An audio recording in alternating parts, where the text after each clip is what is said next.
Mr. Charles Ilebuna. We call him the General. And these days I've seen that between himself and Mohammed have grown so much gray. And so this is actually letting them out. So it's good. It's good that we have the General here today. And I also see that earlier on Mohammed also signed in. So we have two generals in. We'll be having them back to back as we go along in these webinars. And we'll be having a very fantastic and refreshing time with him.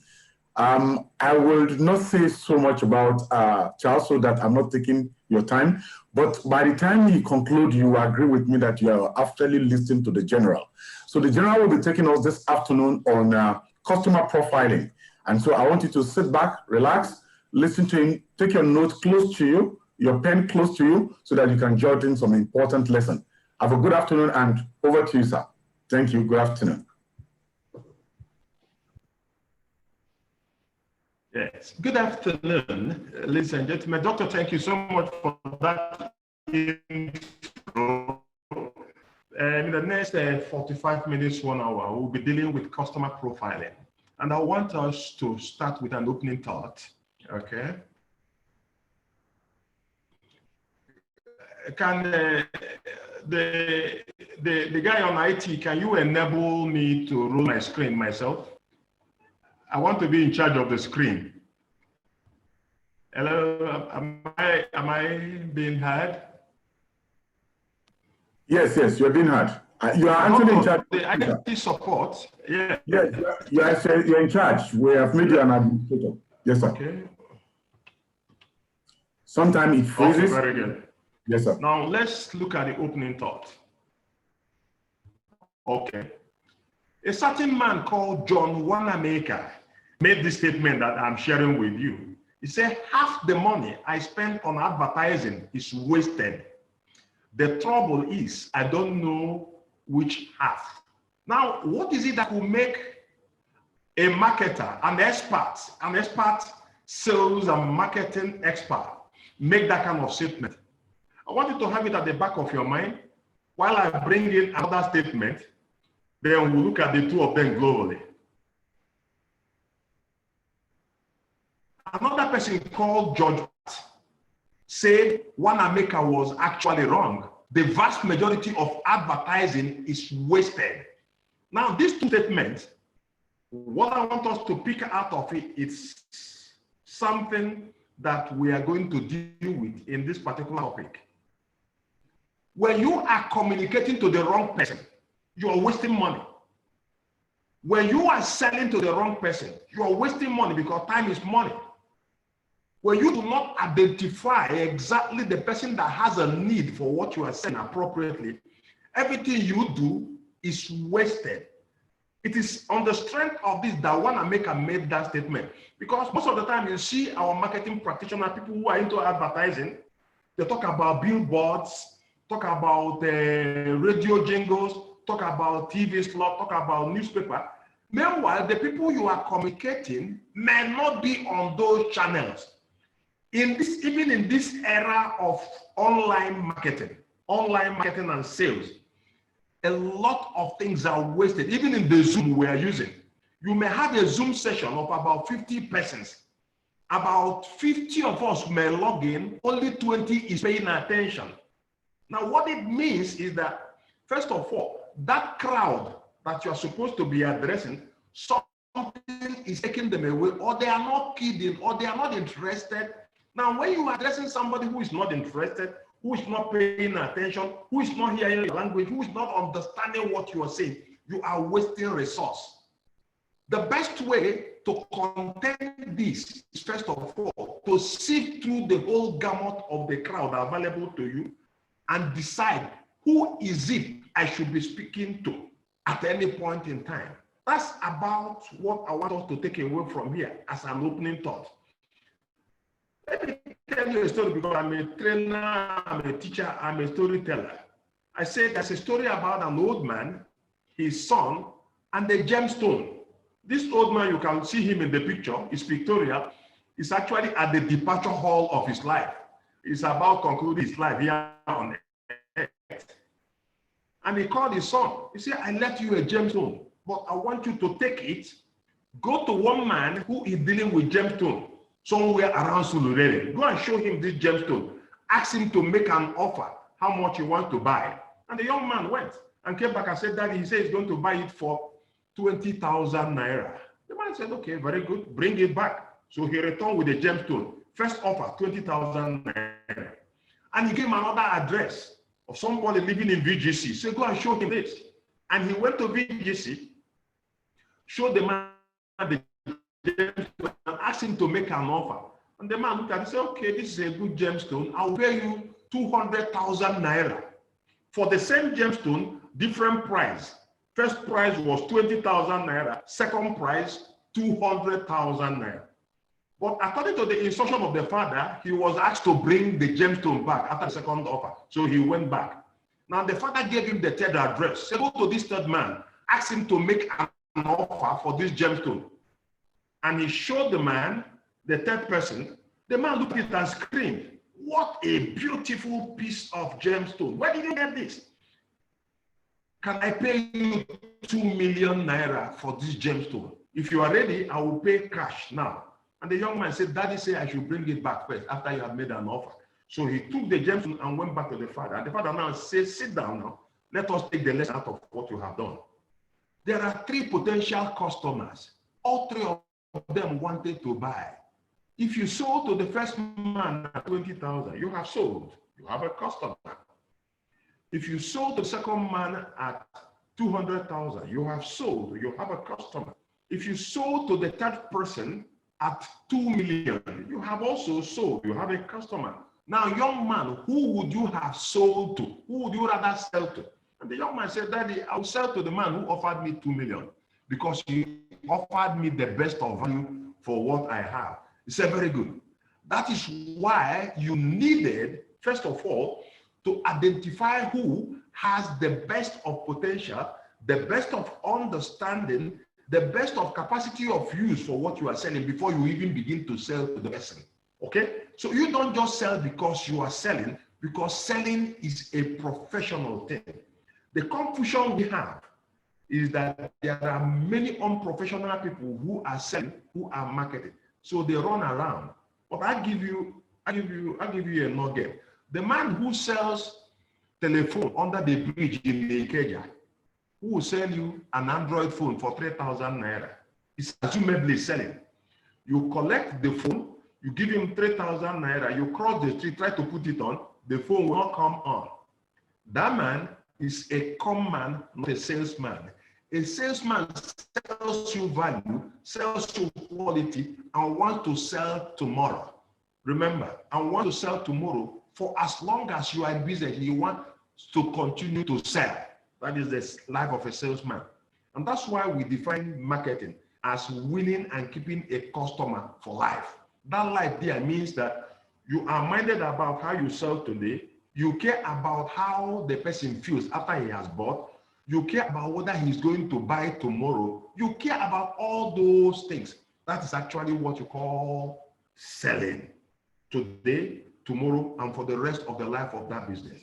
All right? Now, if you pick the story of this man, his son, and the gemstone, you see that out of 3 customers, 1 came up the best as the one you would rather sell to. If you are selling a consumable item, and I want to ask us a question while you're listening to me, maybe you jot it down. If you are selling a consumable item, would you rather sell to somebody who will buy it and go and lock it up in a locker and not use it? Or would you sell to somebody who will use it? Now, professionally speaking, the person who will use the product is the person you would rather sell to. Because if you sell to the person, he will use it, see the benefit of what he has bought, which will engender reorder or repurchase for the next day and for as long as you are in business. So most of the time, you don't just sell because you want to exchange goods and services. You sell because you want to exchange that day. You want to sell a benefit. You want the person to use that benefit, and you want him to come for tomorrow and come for next and come for as long as you are in business. Very, very important. Now let us go back to the basics. I have explained this basic, but let us go back to the basics. Operationally, we will define selling as a transfer of goods and services for some form of payment. Now, this definition deals with selling as a transactional activity, which only asks one basic question: was the deal closed? Like the man in the Ikeja bus stop, he sold, you bought, but whether what you bought had value or not is a different thing altogether. But a professional salesman, you and I, will want to go beyond exchange. We want to ask for some other deliverables that go beyond the deal closure. A professional salesman wants to know what is needed and what was delivered. Number one, a professional salesman wants to know how the customer feels after he has paid you and taking delivery of what he has bought. How does he feel? So the old salespeople that said no refund of money after payment, whether you bought fake or you bought good product, they are not good salespeople. They are not professional salespeople as at today. The third concern is that a professional salesman looks at the likelihood of a repeat purchase. Is there a likelihood of a repeat purchase after the first purchase? Very, very important. If you don't ask that question, you may go out of business, you may go into obsolescence, and people may forget that you are even selling anything. There is another concern. Is there an after-sales service that exists after the first order, after the first purchase? A professional salesman will also offer that to the person he's selling to. That is why the old man you are seeing here, I removed my teeth, about one of my tooth, 3 months ago. Every month, at exactly the same date, the people that extracted my tooth will call me and say, "How are you feeling, sir?" Now, what they're trying to do is to tell me that they are still available for further, even if I want to pull out the entire 32. They're still there to do it, even though that's not what I want. But they are selling something, and they care about selling today and selling tomorrow and selling for the rest of the business.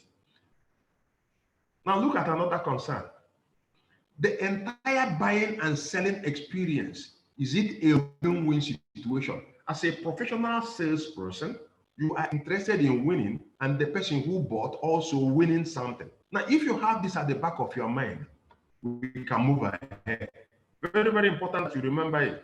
All these, if any of these are not there or is not there in your activity as a salesman, there is an impairment. So on that basis, I want to ask us, what is customer profiling? I just drop you a small definition. Customer profiling is a way to create a mental portrait of your customer or customers. Based on this, the marketer or the salesperson will decide the right strategy and tactics to meet the needs of that customer. It's only when you know who your customers are, his likes and dislikes, that you know how to serve him. Even if you are selling a very quality product, if you serve it in a wrong way to a particular, you lost that customer. So it's a whole gamut of both the core product and the augmented product. What you are selling and how you deliver it. Very, very important. So the profiling helps you to draw a mental portrait. Draw a mental portrait of the person. So when you see him, you recognize him. Now, in order to be able to do customer profiling and do it very, very well, there's what we call building blocks. Some questions you needed to ask and answer so that you'll be able to form that mental image of your customer. Building blocks for customer profiling. Now, if you're a salesman or you're a marketer, you begin to gather these building blocks before you even deploy energy at selling. If you don't do that, you shall have failed. You'll be selling to everybody, and you can't be everything to everybody. Number one building block. I said, to generate effective customer profiling, there is a tool that you need to have, which is the building block. And that will be provided by answering all or some of the questions here. The first question is, who are the potential buyers of my product and services? For example, I sold cowbell. It is important and expedient that I know that the people who normally drink milk are children, youths. People like Dr. Jibril Salahuddin, if it's not that he's a good Muslim, may be consuming alcoholic beverages or drinking stuff or even coffee, if you don't mind. But some other people who will drink milk are maybe his children, the youths in the house. So if I know who are the people drinking this, it will help me in deciding how to address my communication selling. If I don't know, I can communicate to them as an adult and make a mistake. We'll get further on this. So who are the potential buyers? Number two, what is their age bracket? If you are selling a computer game, for example, how many adults actually play computer games? Maybe for reasons of indulgence, very few. But majority are youths who run on that kind of project. Therefore, if you have such a thing to sell, have you been able to see that there must be some kind of age bracket you have to target in identifying who your customers will be? There is another question. What do they like about the kind of product I am selling? What do they like? You're not the only person in the market. Some other persons may have a product in the market. You hear the comment that they are making. If there is something that is adverse about some product in the market, is your own product addressing that? That will help you to show the likes. If your product is still carrying the old barnacle, those dislikes, you know how to be able to manage that objection very, very well. Now, when you create that impression, you know what to tell the people when you are going out. Very, very important. There is another building block. This is essentially very important and addresses our opening thought. What do they read? What do those people that you want to sell to, what do they listen to? What do they watch? Very, very important. Now, if you want to advertise a product for ladies, majority of Nigerian ladies, I tell you the truth, I haven't seen most ladies open newspapers. Go to newspaper stand, even the free readers, you see women there. But if you open, they watch Z World, they watch something like African Magic. So if you are communicating or you want to advertise or you want to sell something, the channel you use in pushing your product or accompanying your product to the market may matter. Those ones you are trying to target, the users of this your product, what do they read? That is where you put it. What do they listen to? That's where you put it. What do they watch? That's where you put it. That an average Hausa person in Nigeria has a transistor radio does not mean that all the channels that is there. I tell you the truth, if you check it very well, over 80% of them will be on BBC Hausa service, listening to it. Therefore, if you have a product that addresses the need of that demographics, you put it on BBC Hausa channel, Hausa language channel, you'll be able to capture them. Very, very important. Look at that. So in doing your profiling, if you answer that question very well, you know how to draw a mental image of who that customer will be. There are some other building blocks. Where do they meet? Very, very important. A friend of mine imported a man-only product only men use, men exclusive product. Okay, you know the kind of product. And he told me that he's been running around trying to sell it and he could not sell it. I said, okay, would you want to talk to us and we'll help you put it in the market? And we agreed and we discussed. You won't believe it. The first place I took that product to was Lagos Country Club.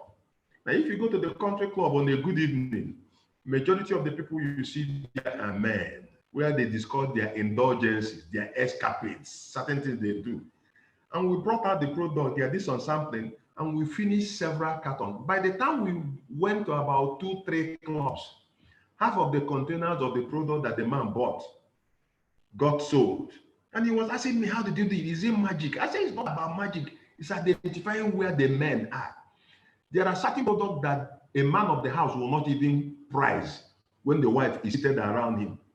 But he can buy truckload of it when he's there with his best friend, a man. Now, where do the people you are targeting, where do they meet? Very, very important. When we are selling Onga in Promasidor, Dr. Salahuddin knows, Muhammad Salahuddin also knows that when we are selling onga, there is a particular onga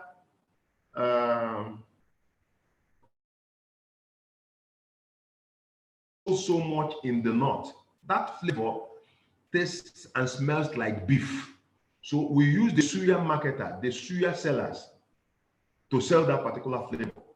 There is the other one that is called tomato. And we use people who are cooking it. For sure, Lagos people and party. That one thrives so much in the west and in the southeast.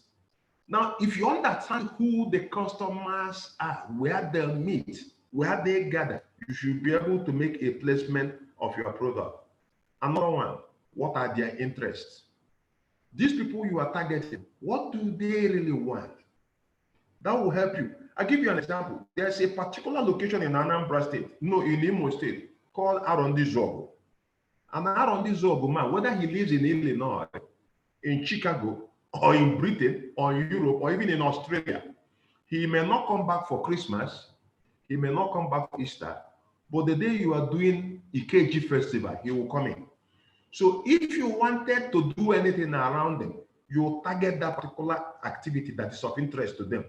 When we were sponsoring activities in Promasidor, we sponsor something like Ojudioba Festival, Igwe Festival in Edo State, Agogushim Festival, the Polo Tournament in Abuja. Now, each of these sponsorship targets different interests. It depends on who you are looking out for. So what is the interest of your potential customer? It will help you to have a mental picture of who you are looking for. So when you are developing the communication that will accompany the product to the market, you know what to do. When we wanted to sell infant formula in Promasidor, how did we do it? We got nurses who can deal with nursing mothers. And even though we were told that you cannot advertise this product, and there's no way you are going to make noise about it, where did we sell it? We normally we went to antenatal sessions in hospitals and maternities and clinics.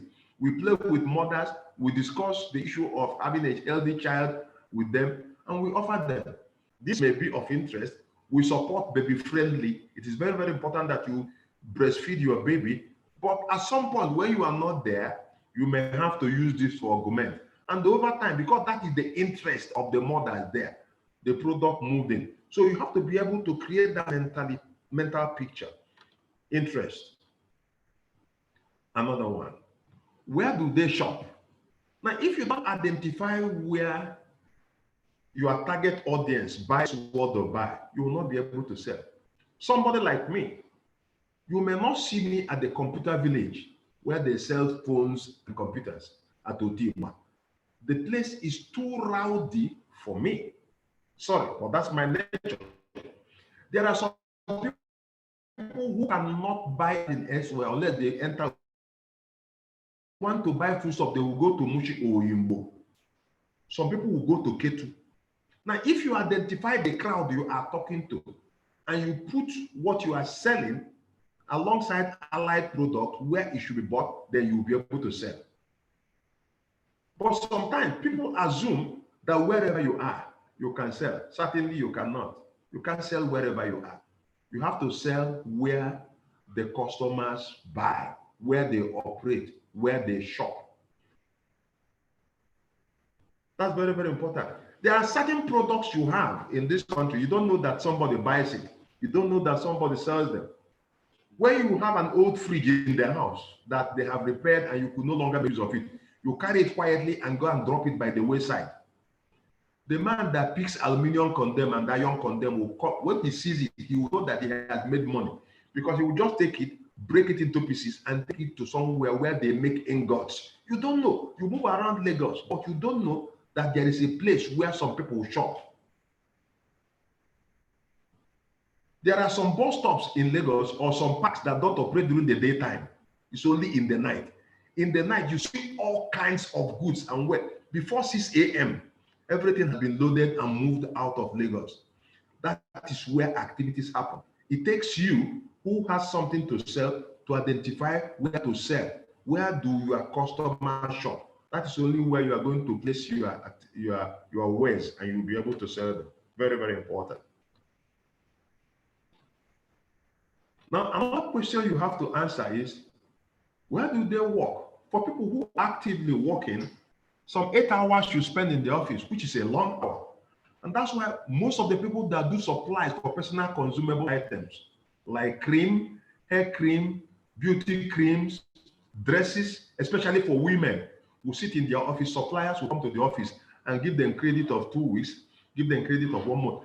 In fact, that is most assured way of selling for those classes of things. You know why? Those people who are working there, they are not running away. That is the office. Every day they will resume there. Month end salary will happen. And because salary will happen, if you target them by the 28th of the month, using information of some insiders, you walk in there and your money is ready. It is safe. It is convenient. Everybody gets what he wants. That is why some people who are even selling food do not have a shop. But they identify construction site. They know that the construction workers will eat. And they will come in there in the morning, they will stay there till evening. So whatever you provide for them there, they will buy. So the question of where do they work, those customers you are targeting, where do they work, is of essence. If you answer it as a salesman, as a marketer, you'll be able to position your product very, very well. How will these customers or these potential customers, how would they want to be served? All of us drink water. But there are some people who can never, for whatever it is worth, drink water that is called sachet water. So if you serve them water, they will not drink it. There are some people who will even drink bottled water, but they can never take it from the bottle. They will open it, pour into a glass, and they'll serve. Have you been to some good highbrow hotels like Sheraton Hotel? They say, go get me water. You order for a bottle of water. They will bring water in a tray. They'll have a tray. They will put a glass. Then they will put a serviette and put water. What you are buying is water. But the way you want it to be served is that all the accompaniments that gives class and safety and assurance to that water will be there. You want to drink out of a glass. You want to drink potable water. And you want to be able to have a wipe to clean whatever you are going to use. All those will be there. That is how the customer wants to be served. Across the road, if you say water, somebody can even throw water at you. The conductor, the bus driver don't mind how they are served. So those customers you want to sell to, how do they want to be served? That will determine what you offer them and how you offer them and how much you even ask for what you are selling. That is why a hotel room can cost as much as 200,000 naira for one night in some hotels. And you go elsewhere, another clean hotel will cost half because they have only one towel, one brown towel that nobody knows when it was washed last. But the other one that charges 200,000, they have 5 different towels. You know why? They know that the customer that will come in there, what you want to use in cleaning his face is not exactly what you want to use in cleaning his behind. It's not the same thing as what you want to use in cleaning his hands or cleaning his back. So they will give you 5 different towels and add a 6th one for you to spread it on the ground. After bathing, you walk on it to clean your legs. Now, all these things determine how the person wants to be served. If you wanted to be served elaborately, he's ready to pay for it. A friend of mine took me, Salahuddin knows the person. A friend of mine took me bash. It was my birthday. Sometimes I don't even remember when my birthdays come up because I'm an old man. Invited me to a birthday party organized on my behalf. I came in there and we ate. 3 of us. After eating, they brought the bill.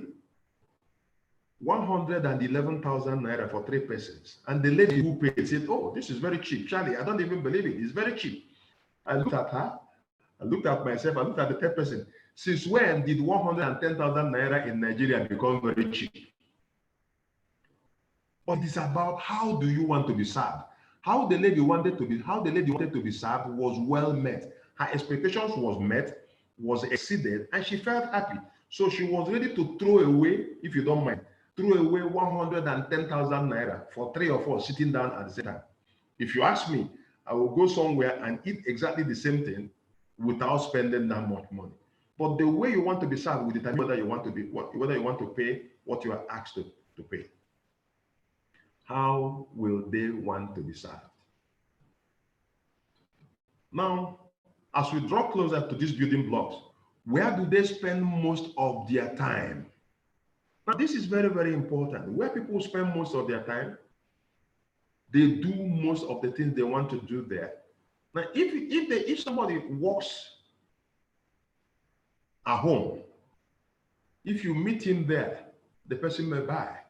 If he spends most of his time in the office, if you meet him there, he may buy.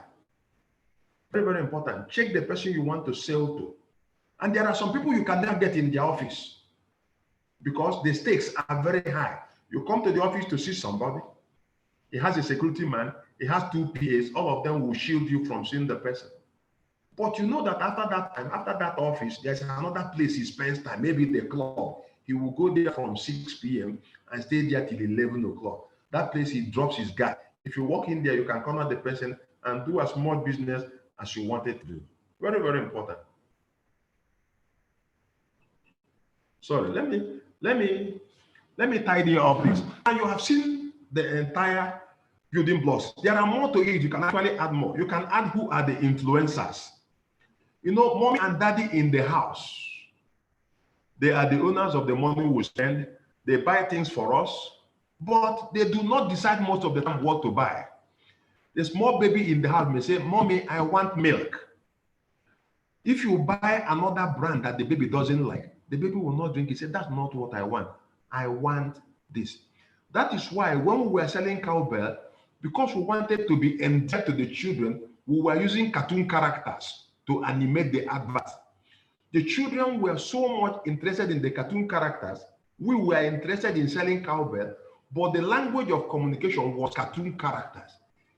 You cannot sell milk effectively in Nigeria to the youths using adult language. But when you use children's language, the product moves in. So you talk about the influencer, you talk about the language of communication, what are their interests. Now, a whole lot of this will help you to draw a mental picture. When you now have that mental picture, whoever you are talking to, you know you are talking to him for a surety, 50% you are sure of selling. So that the amount of money or resources you waste in selling or in marketing will be contained. If you don't do that, I tell you the truth, in this era of digital marketing, if you don't understand and apply this rule of customer profiling, you run yourself into error. I tell you the truth. Most of the time, you see what happens. You invite somebody to a Zoom meeting, the person will connect. If for any reason he forgets to mute himself, you hear the person quarreling with the wife at home. If for any reason he forgets to shut down the video, you see them doing some funny things behind the scene. And you call the person, "Are you still in the meeting with us?" But that's what happens. You know why? Because you didn't target well. If you targeted very, very well, there are certain times you are going to put. For somebody who doesn't go out in the night, if you put a Zoom meeting in the night, the person will be in the house. If it's in the night and the Zoom meeting started, the children will be climbing the person up and down. The wife will be there calling the man's attention. Before you know it, the meeting will finish and there is no attention and you didn't deliver anything. That was why the Old Testament by Wanamaker said that half of the money I spend in advertising is actually a waste, but I don't know which half. And another person said that Wanamaker was actually in error, that he thought or he believed that most of the money in advertising is wasted. Unless you do customer profiling very well and understand the rules of doing it, you actually end up spending and wasting money also in the entire process of selling. Okay, that is the point we want to achieve in this presentation. I want us to ask a question before I give you the closing remark. If you have any question or you want to add something, you now know what customer profiling is. You know how to organize the building block. You know the reasons for doing that, to be able to have a mental picture of who your customer is, so you have a target shot at dealing with him. When you address him, chances are that you sell. And when you sell for value. You sell for today, you sell for tomorrow, and for as long as the life of the business lasts. Selling is a professional thing, not an every commerce effect. And that's what we want to establish here. Can I take the question? Doctor, are you there? Very well, sir. I'm following closely. Is there any question? No. So we are, thank you very much, sir. We'll be, I'm checking the chat. I've not seen questions, but I know individuals that are here will be asking questions. We have quite a large number, so we'll allow them to ask their question now. Thank you. So if you have your question, please go ahead.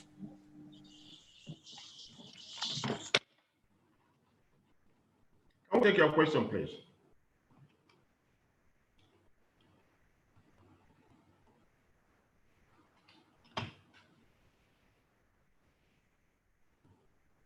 Any question, please?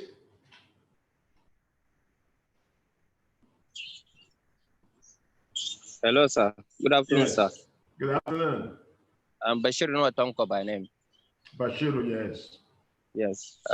So my question is that our model structure of our business is a retailing business, that is a marketing. And what's your business? Yeah, it's a marketing, a POS, retailing. Yes. Yeah. And what I wanted to ask, sir, there is an incident that happened to me last week. You know, our mode of business is much of competition. So I happened to come across a situation whereby I was invited for a marketing myself as a regional manager to a certain place. It's an eatery sector. So when I went there, I happened to meet another competitor and then another person from a bank, because we are all, the two parties, me and the other, are selling POS while banks are given. So the owner, the person whom was interested in buying the POS, he asked us questions. The questions goes like that. He first of all asked the person from the bank that how are the models of giving their POS. Then he told them it is free of charge, and he asked him several questions. And when he threw his questions to me, that if I happens to be in his shoes, and I realized that someone is selling his product, and the other person is selling almost same product that can serve same purpose, free of charge, who will I go to? Then I told him that I prefer to go for the one that I would buy myself. Then he asked me a question. Then I told him that, yes, banks that are giving POS free of charge, it is true they are giving, but they do have targets. While from our own side, we sell the POS and then we provide support. That is, whenever he's having any support or training, we will come there for him at any time, of any given time. What is the question? What is the question, please? Okay, the question is that, assuming now such kind of question has been given. What question? You have not asked any question. You are narrating the story to us. What is the question? Yes, the question is that what I wanted to ask, assuming, because when we left, he said that the bank person should stay. And then we left. The question. What is the question? Yeah, the question I want to know that, sir, if you happen to be in the shoes, how can you tackle such kind of situation? Thank you. Let me clear you, okay? First of all, the bank was not giving POS free of charge. Do you understand me? That is a face value answer.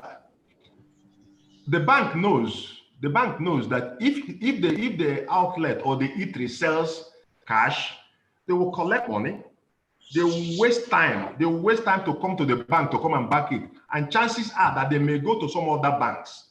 So what the bank did was to cut away the idea of the inconveniences of coming to the bank to deposit money. So they put their POS there. In putting their POS there, what they did is that they want to cut off every other possibility of the customer veering off to other places. Do you understand me? They are enhancing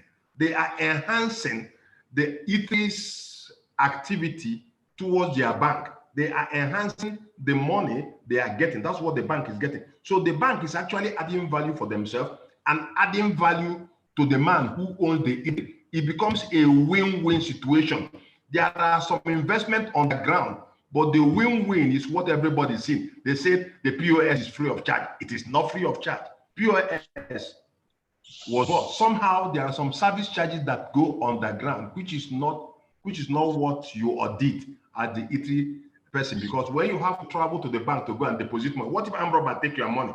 The bank will tell the person, coming to the bank, you may lose it to armed robbers.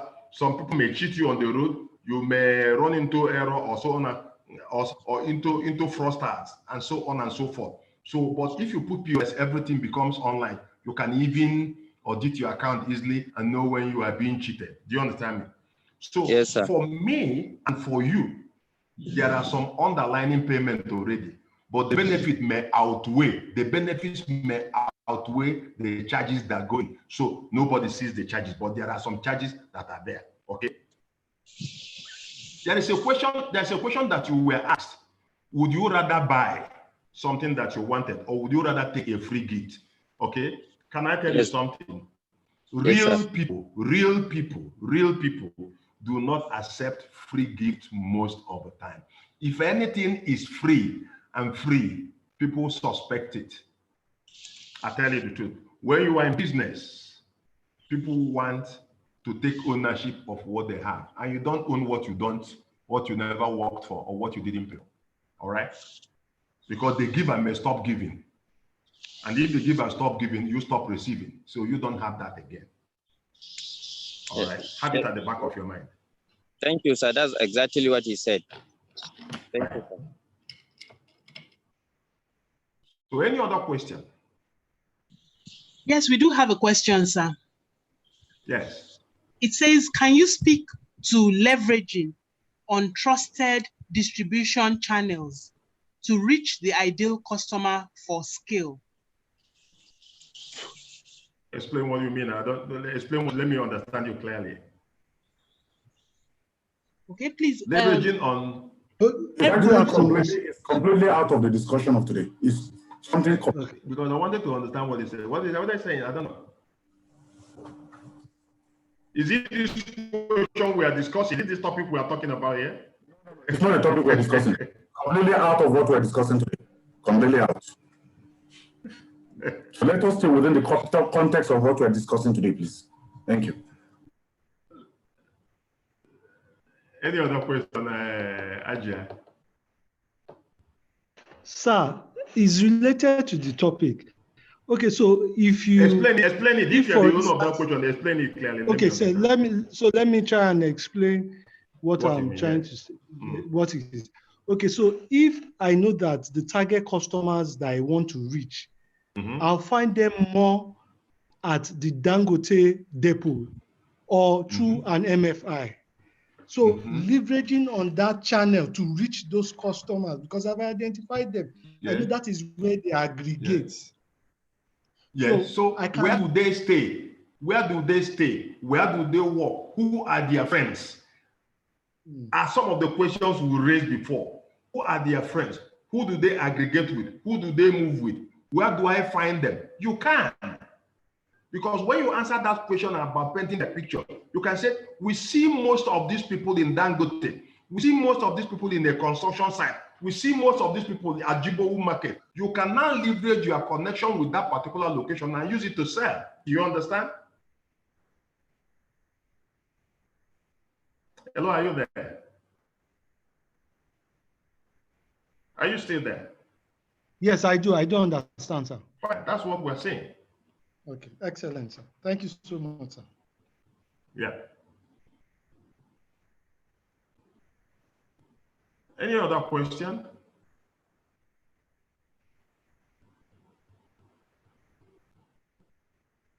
Can we take further questions, please?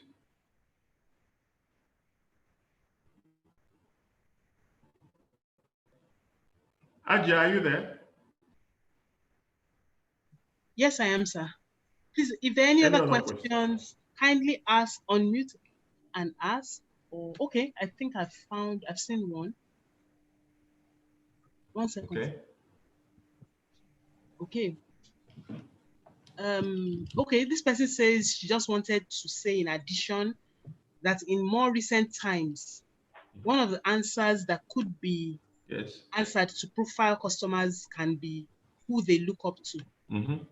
Because what most brands do these days, who they look up to, yes, is to get celebrities to help influence their products. Who they look up to is part of it. I said some of the question are all. You can add, you can even increase who they look up to, who inspires them, who is their mentor. Okay, some people are drinking coffee because they saw the Oga drink coffee, and over time they became a coffee drinker and they form a habit. Some people today are playing football because they watch somebody playing football, and so it's a proper one. You can actually add it. In fact, it's part of it. Good addition. Okay, sir. While trying to get a business with political parties during campaign period, as a marketer for a printing press, this person is a marketer for a printing press. How do you align yourself with them using the building blocks presented earlier? Do you need to join the political party even when your belief does not align with the ideology of the party? Okay, you mustn't be a member. You mustn't be a member. You may have a friend who is a member. Okay. You may have a friend who is a member, and what you are selling is printing services. You are not selling politics. You are selling. Please let us distinguish some of these things from our faith. You are selling printing services, not political party. All right. The person who sells a gun as in firearm, ballistics, knows that they may use it to kill somebody, but they will not tell you that that's what you use it for. Indeed, when you want to test it, they will take you to a shooting range where you fire on blanks, where you fire on some steel object, but they won't tell you to kill human being with it. But you know why you are buying it. So you have to position your mind that what you are selling is printing services. If you have a friend or you have a contact, you can use enriching. Referral has always worked in selling. So who is your contact person may be another question. All right, since you're not a member of a political party and it doesn't agree with you, with your faith, to enter and join the party. All right, so you can use a contact person. Yes, sir. Any other one?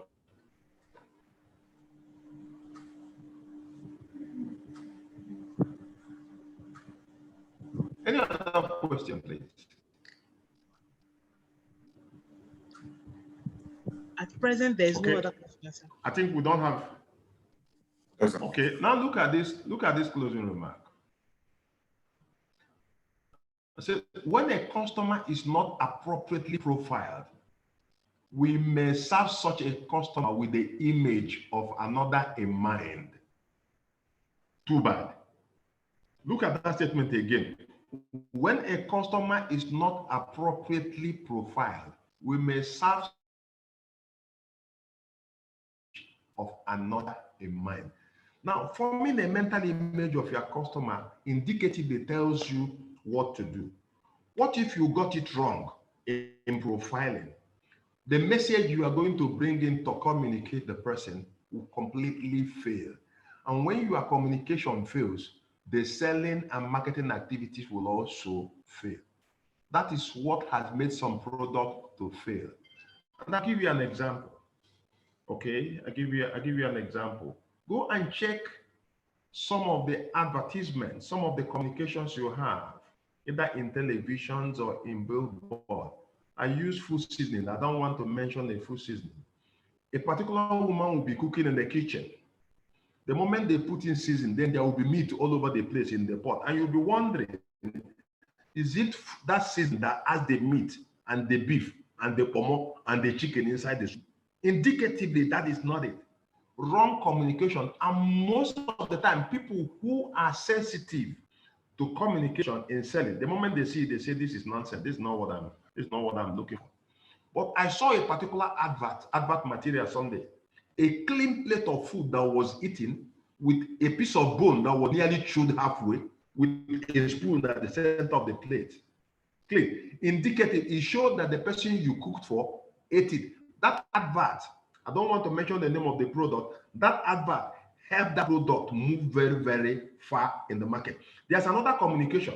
There's a brand of beer.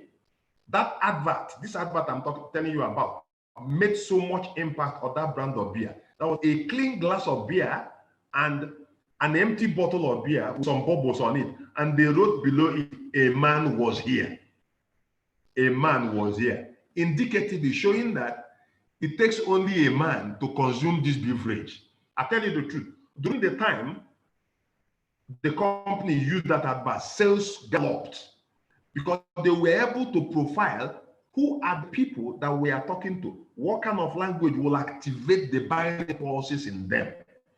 And that helps you. When you profile very, very well, you know the language, you know how, you know the manner in which to serve the person you are serving. It's all about what we are trying to say here.